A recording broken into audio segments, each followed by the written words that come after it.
What we're talking about here is vulnerability.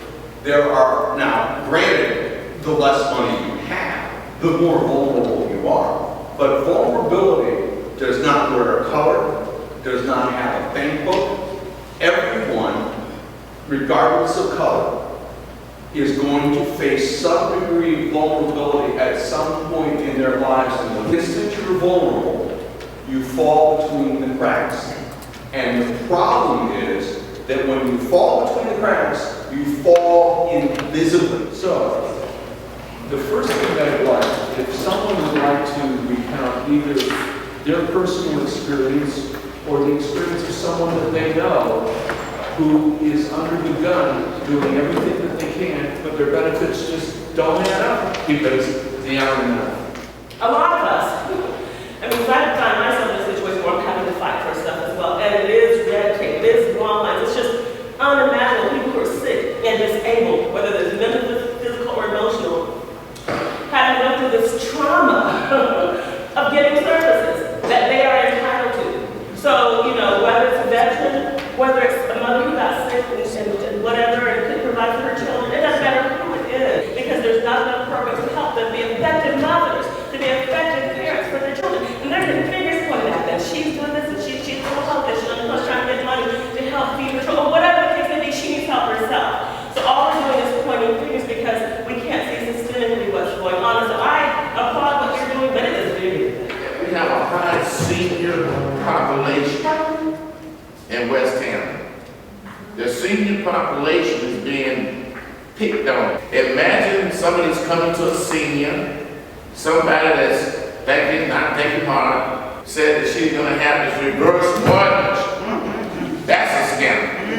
Reverse mortgage is like taking advantage of the poor, taking advantage of a person that has a piece of property, and then giving this reverse mortgage, and now they have this high interest rate. They can't get out of it. What I'm saying is all of those predatory things on our seniors, okay? Predatory lending on people that are not well educated about financing and how to properly read the fine lines. Not having attorneys to be able to, like John said, to look at this stuff, all creates this problem and this sinking fund of us not being able to build wealth. Okay, this is what's causing an erosion of economic wealth in the black community harder than any other community. I have a problem with the need for a lot of those services. And the reason for the need, economics. That's our major problem. Social Security should be to everybody who works and cooks. That's their money. So I'm going to leave Social Security alone. But the food stamps have to have those because we have no other choices. So economics are our concern as opposed to the benefits that you're talking. If we had the funds, we wouldn't need those benefits. What is your name? Connie Burton. One of the biggest problems that I'm hearing like constantly is people's basic income is not enough to keep up with rent. Like in this city, we have there's a big problem with affordable housing.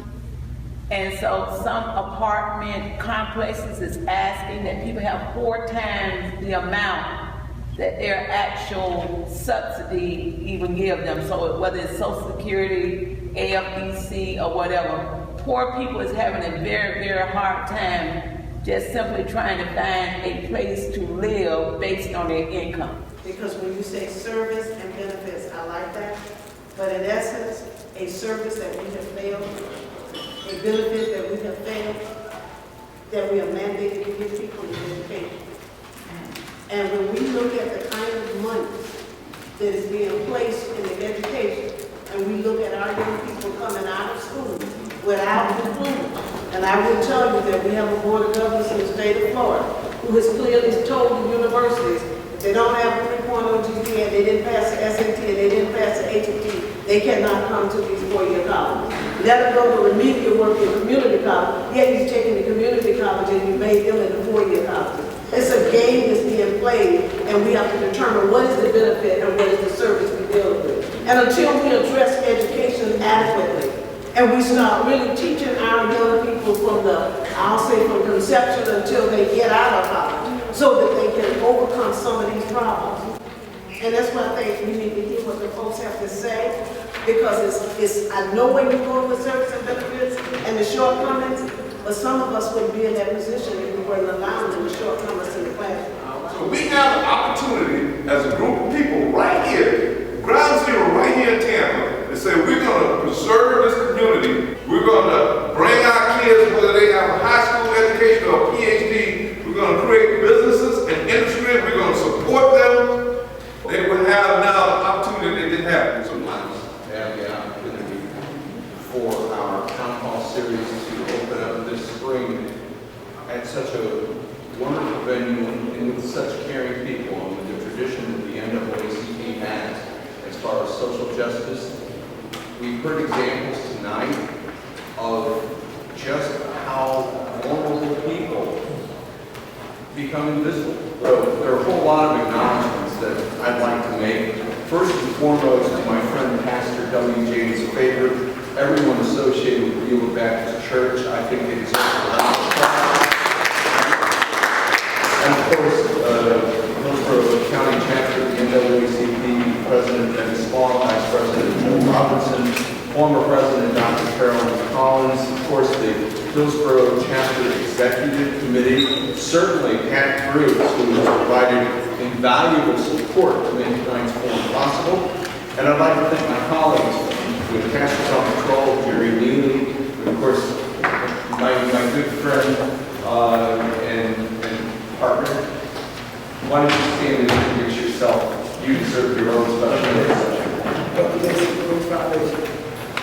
Willie Dixon. Just had to have him introduce himself because his voice speaks volumes. I also wanted to thank the people who are not only here tonight, but who are enduring the shortcomings that come from inadequate service.